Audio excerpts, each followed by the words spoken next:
स्वागत है आप सभी का उत्तराखंड एक्सप्रेस में। मैं हूं नीरू। करते हैं खबरों की शुरुआत। तो टिहरी के प्रताप नगर क्षेत्रवासियों को राज्य स्थापना से एक दिन पहले बड़ी सौगात मिलने जा रही है। टिहरी झील पर बने डोबरा चांठी पुल का आज मुख्यमंत्री त्रिवेंद्र सिंह रावत लोकार्पण करेंगे। इससे करीब 14 साल का जो वनवास भुगत रहे थे प्रताप नगर के लोग, उससे बड़ी राहत मिलेगी। करीब 300 करोड़ की लागत से डोबरा चांठी स्पेशल ब्रिज बनकर अब तैयार हुआ है। तो आज मुख्यमंत्री डोबरा चांठी पुल जिसका शुभ उद्घाटन अपने यशस्वी मुख्यमंत्री परम आदरणीय त्रिवेंद्र सिंह रावत जी के हाथों से कल होना है।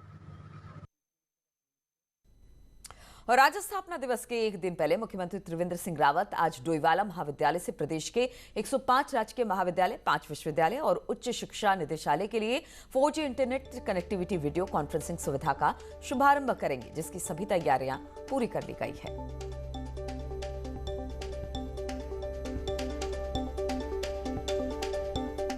जी कॉलेज में आएंगे और उनका मेन मकसद ये है कि जो 4G इंटरनेट कनेक्टिविटी का वो यहाँ पर से शुभारंभ करेंगे और ये प्रदेश के 105 राजकीय महाविद्यालयों और विश्वविद्यालयों से इससे 4G कनेक्टिविटी कॉलेज को एक सौगात दे देंगे और ये हमारे लिए एक बहुत बड़ा उच्च शिक्षा के लिए एक बहुत बड़ी सौगात होगी।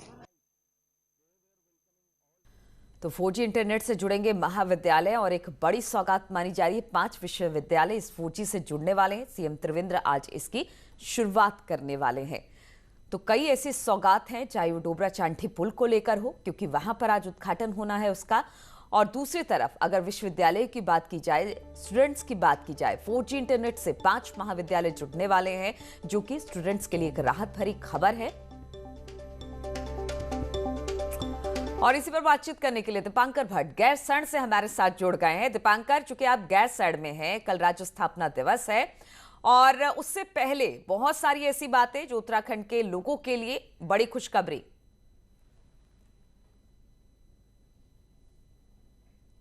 बिल्कुल नीलू, 20 साल कंप्लीट हो रहे हैं उत्तराखंड को बने हुए। 21वां स्थापना दिवस होगा और खास बात यह है कि इस बार जो समारोह होगा वो गैरसैंण, जो ग्रीष्मकालीन राजधानी की घोषणा मुख्यमंत्री त्रिवेंद्र सिंह रावत ने इसी साल मार्च में की थी, यहां पर मनाया जाएगा। और आज जो बातें आपने कही कि डोबरा चांठी पुल का उद्घाटन मुख्यमंत्री करने वाले हैं, इसके अलावा 105 डिग्री कॉलेज और 12 यूनिवर्सिटीज को 4G नेटवर्क से जोड़ा जा रहा है। और कल जो कार्यक्रम रहेंगे उसमें किसानों के ऋण की सौगात की बात हो सकती है, जिला प्राधिकरणों को लेकर बात हो सकती है। इसके अलावा मुख्यमंत्री गैरसैंण में जो ग्रीष्मकालीन राजधानी अब बनी है, यहां पर किस तरीके से शिलान्यास हो रहे हैं, नए कौन से निर्माण होने, तमाम घोषणाओं का इंतजार यहां पर पब्लिक को रहेगा। और एक बड़ा मौका है और खास बात यह है कि ग्रीष्मकालीन राजधानी बनने के बाद यह पहला स्थापना दिवस होगा जिसका एक बड़ा समारोह गैरसैंण में भी मनाया जाएगा। तो यानी एक खूबसूरत तस्वीर न सिर्फ देहरादून से सामने आएगी बल्कि गैरसैंण से भी हमें राज्य की एक अलग झलक देखने को मिलेगी। और सबसे बड़ा इंतजार इस बात का है कि मुख्यमंत्री इस बार 9 नवंबर को क्या कुछ खास प्रदेश की जनता को नई सौगात देते हैं। नीलू, बिल्कुल नई सौगात देते हैं। और गैरसैंण की जहां पर बात है दीपांकर, राजनीति भी जमकर हुई है, लेकिन चूंकि आज डोबरा चांठी पुल का उद्घाटन भी होना है और प्रतापनगर के लोगों को इसमें बहुत इंतजार था, तो वहां पर किस तरीके का कार्यक्रम आयोजित किया गया है? क्या मुख्यमंत्री वहां पर पहुंचने वाले हैं? कितने बजे पहुंचने वाले हैं और किस तरह का कार्यक्रम आज होगा? डोबरा चांठी पुल, पिछले 14 सालों से इस पुल का इंतजार था और ये सबसे लंबा बिना किसी सपोर्ट का हैंगिंग मोटर पुल है जो डबल लेन का है और एशिया का सबसे लंबा पुल है। इस पुल से प्रतापनगर की जनता को सबसे ज्यादा फायदा होने वाला है। और बड़ी बात यह रही कि कांग्रेस के समय में इसकी शुरुआत जरूर हुई, लेकिन मुख्यमंत्री त्रिवेंद्र सिंह रावत का कहना है कि जो एक साथ फंड रिलीज किया गया वो उनकी सरकार में किया गया, उनकी तरफ से ये पहल रही, इसलिए बीजेपी इस बात का श्रेय लेना चाहती है। और मुख्यमंत्री त्रिवेंद्र सिंह रावत का यह कहना है कि डोबरा चांठी एक बड़ी सौगात है प्रतापनगर के लोगों के लिए, जिनको एक लंबी डिस्टेंस चलनी होती थी, लेकिन अब उनके लिए एक समय बचेगा, उनका लगभग 2 से 3 घंटे उनके बचेंगे। और इसके अलावा जो 4G नेटवर्क वाली बात है, 12 साढ़े 12 बजे मुख्यमंत्री का टिहरी पहुंचने का कार्यक्रम है डोबरा चांठी पुल के उद्घाटन का, और फिर डोबरा चांठी पुल वो जनता को समर्पित करेंगे। नीलू, दीपांकर, आप अपने कैमरे से आप गैरसैंण की तस्वीरें दिखा रहे हैं। बेहद खूबसूरत तस्वीर यहां पर दिखाई दे रही है। जरा गैरसैंण की बात की जाए, क्योंकि राजनीति, जैसे मैंने पहले भी कहा कि राजनीति इसको लेकर होती रही। अब चूंकि राज्य स्थापना दिवस है और उससे पहले आप वहां पर पहुंचे हुए हैं, लेकिन जो एक बेसिक सुविधाएं होती हैं वहां पर, उसको लेकर हमेशा से, चाहे वो विपक्ष हो चाहे बाकी नेता हो, उसको लेकर सवाल उठाते रहे हैं। चूंकि कल बहुत सारी ऐसी बातें हैं जो मुख्यमंत्री रखने वाले होंगे, तो कौन सी ऐसी चीजें हैं, खासतौर पर बुनियादी चीजें, जो गैरसैंण को अगर ग्रीष्मकालीन राजधानी बनाते हैं तो फिर उसके लिए जरूरी होगा?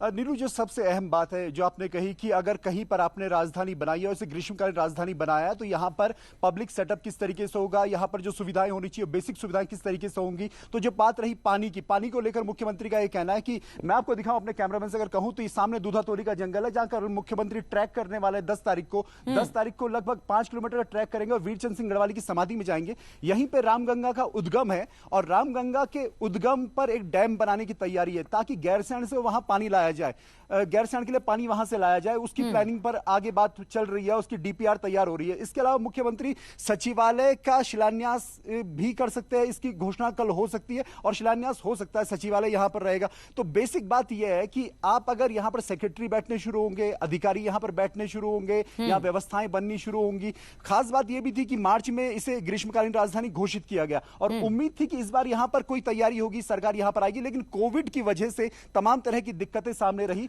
तो इस साल कुछ हो नहीं पाया। लेकिन आने वाले साल में यानी 2021 बिल्कुल दीपांकर, तो आने वाले समय में हम देखेंगे कि यहां पर जो बुनियादी सुविधाएं हैं वो जरूर इसकी कमी जो है वो पूरी कर ली जाए और सिर्फ ये पिकनिक स्पॉट बनकर ना रह जाए, यहां वाकई कामकाज हो और गैरसैंण को, जो कहते हैं ग्रीष्मकालीन राजधानी बनाने का सपना देख रही है सरकार, वो पूरा हो सके। बहुत बहुत शुक्रिया आपका हमारे साथ जुड़ने के लिए। और कर्मकार कल्याण बोर्ड के पुनर्गठन के बाद से शनिवार को बोर्ड की पहली बैठक हुई, जिसमें तय किया गया कि वित्तीय अनियमितताओं के मद्देनजर साल 2017 में अब तक का ऑडिट कराया जाएगा। बोर्ड में कोऑर्डिनेटर रखे गए। विजय चौहान की भी सेवा समाप्त कर दी गई है। बोर्ड में पंजीकृत 3.5 लाख श्रमिकों का सत्यापन किया जाएगा। साथ ही बोर्ड का क्षेत्रीय कार्यक्रम कोटद्वार को बंद करने पर सहमति होगी।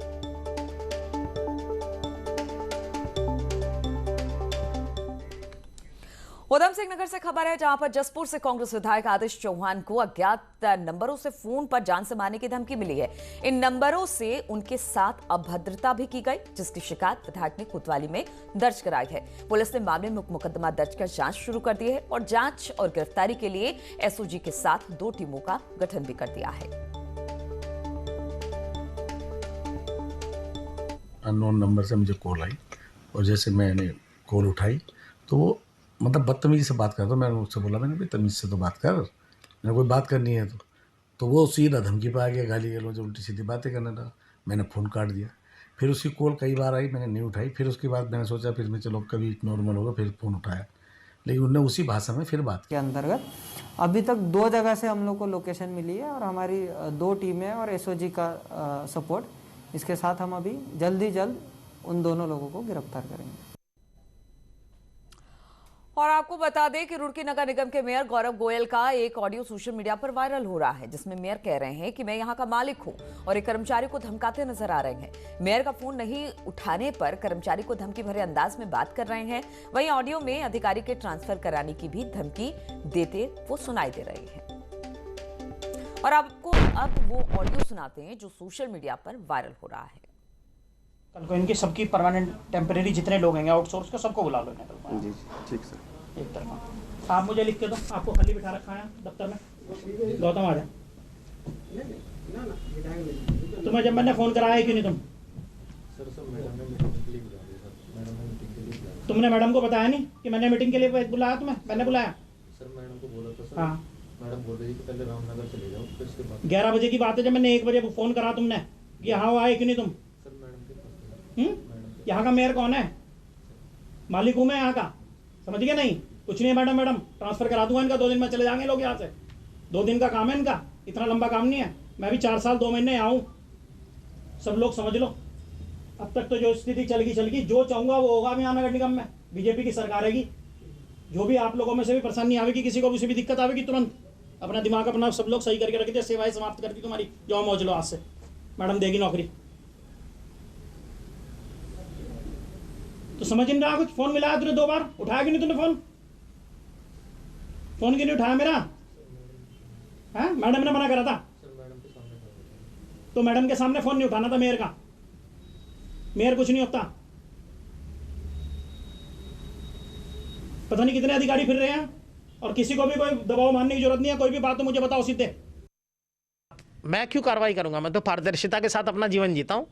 हाँ, मैंने एक बैठक बुलाई, अगर किसी ने उसके अंदर मेरा ऑडियो रिकॉर्ड किया तो उसमें कोई समस्या नहीं है। किसी ने किया कोई दिक्कत नहीं, वायरल मेरी ऑडियो है। और वहीं जब इस ऑडियो के बारे में मेयर गौरव गोयल से पूछा गया तो उन्होंने कहा कि यह ऑडियो बैठक के दौरान की है और उनका कहना है कि निगम में कोई भी कर्मचारी या अधिकारी लापरवाही बरतेगा तो उसे सही किया जाएगा। चलिए बढ़ते अगली खबर की ओर। 2017 में चुनाव हार चुके पूर्व सीएम हरीश रावत का बड़ा बयान सामने आया है।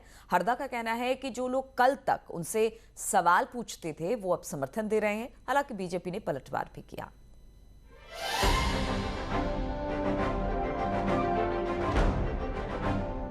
2017 में 2 जगह से विधानसभा चुनाव हारने वाले हरीश रावत की नजर 2022 के चुनाव पर है। हरदा को उम्मीद है कि 2022 के विधानसभा चुनाव में कांग्रेस प्रदेश में वापसी करेगी। ऐसे में अब वो खुद अपनी ब्रांडिंग कर रहे हैं। हरीश रावत का कहना है कि उत्तराखंड में कल तक जो लोग मुझसे सवाल पूछते थे आज समर्थन दे रहे हैं। पहले लोग सवालिया थे, आज लोग तलाशते हुए दिखाई देते हैं। वो कहते हैं कहाँ हो, क्यों नहीं आ रहे हो। तो ये बदलाव है। ये बदलाव जो है वर्तमान सरकार से निराशा का प्रतीक है। 2017 के बाद हरीश रावत का कद देश की राजनीति में बढ़ा है, लेकिन उनकी नजर उत्तराखंड पर टिकी है, जहां 57 विधायकों वाली त्रिवेंद्र सरकार फिर वापसी का दावा कर रही है। इसलिए बीजेपी का कहना है कि हरीश रावत को वो लोग समर्थन दे रहे हैं जिनका विकास से कोई लेना देना नहीं है। देखिए, उनको समर्थन उनका मिल रहा है जो कभी सवाल न पूछते थे और जिनको विकास से कोई लेना देना किसी का नहीं था। 2017 से पहले अपनी सरकार में हरीश रावत ने क्या सही किया और क्या गलत, ये उनसे बेहतर कोई नहीं जान सकता। लेकिन अब 2022 के लिए उम्मीद लगाए हरीश रावत खुद अपनी ब्रांडिंग में जुटे हुए हैं। न्यूज़ 18 के लिए देहरादून से दीपांकर भट्ट की रिपोर्ट। रुड़की सिलेंडर ब्लास्ट मामले में 2 लोगों की मौत हो गई है, जबकि 12 लोग इसमें घायल हो गए हैं। देहरादून के कोरोनेशन अस्पताल में इन सबको भर्ती कराया गया है। वहीं 4 घायलों को एम्स में भर्ती कराया गया है। रुड़की के झबरेड़ा में 6 नवंबर को हुई हत्या का पुलिस ने अब खुलासा कर दिया है। पुलिस ने मृतक युवक की पत्नी को गिरफ्तार किया। बताया जा रहा है कि 1 महीने पहले उसकी शादी हुई और उसका पति शराब का आदी था। 5 नवंबर की रात को मृतक शहनवाज शराब के नशे में धुत होकर घर पहुंचा। इसके बाद पति पत्नी में झगड़ा हुआ और पत्नी ने पति की गला रेतकर हत्या कर दी।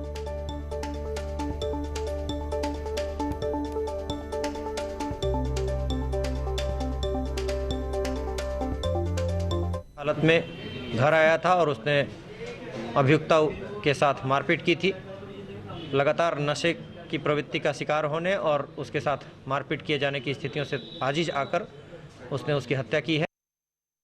और युवती को ब्लैकमेल और शारीरिक शोषण के आरोपी मदरसे के मौलाना को पुलिस ने हरिद्वार से गिरफ्तार कर लिया। कोटद्वार के ग्रास्टनगंज इलाके में मदरसे के पूर्व छात्रा ने मौलाना और उसके एक साथी पर 5 साल से शारीरिक शोषण किए जाने का आरोप लगाया, जिसके बाद से ही मौलाना फरार चल रहा था।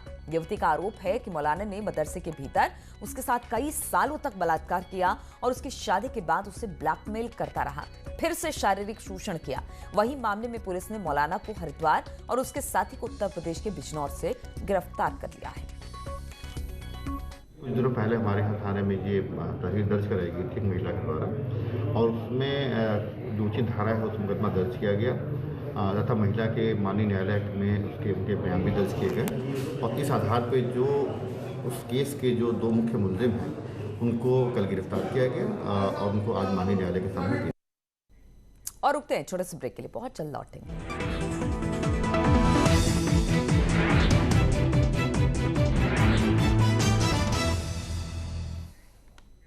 और ब्रेक के बाद देहरादून से खबर लेते हैं। यहाँ पर ग्राम पंचायत कंडोली बिधौली में दहशत के कारण बना गुलदार देर रात वन विभाग द्वारा लगाए गए पिंजरे में कैद हो गया। क्षेत्र में लंबे समय से गुलदार सक्रिय था।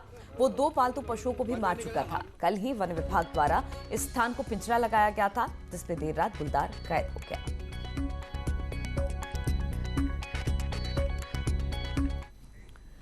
रुद्रप्रयाग से खबर है, जहां पर जिले में डीएम के ट्रांसफर के बाद कोई नई तैनाती नहीं हुई। वहीं जिले में पहले से ही अधिकारियों की कमी है। हालांकि इसे लेकर बीजेपी और कांग्रेस के नेता सीएम को चिट्ठी लिखने की बात कह रहे हैं। आपको बता दें कि रुद्रप्रयाग जिला चारधाम यात्रा के लिहाज से काफी अहम माना जाता है।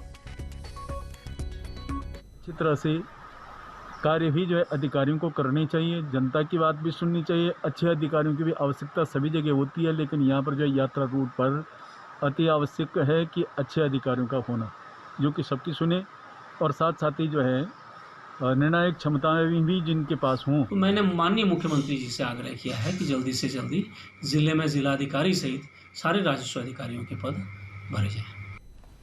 और खबर पिथौरागढ़ से है। यहां पर 11 महीने से लापता नेपाली युवक को धारचूला का इंटरनेशनल पुल खुलवाकर परिजनों को सौंप दिया गया। असल में नेपाली युवक दिनेश सिंह मुंबई में लापता हो गया था, जिसे मुंबई रेलवे पुलिस और सहारा एनजीओ की मदद से घर पहुंचाया गया। दोनों देशों की पुलिस की मौजूदगी में दिनेश को परिजनों को सौंपा गया। इस मौके पर दिनेश के परिजन खासे खुश नजर आए। असल में दिनेश को रेलवे पुलिस ने 6 महीने पहले ही सहारा एनजीओ को सौंप दिया था, लेकिन लॉकडाउन होने के कारण उसे घर नहीं पहुंचाया जा सका था।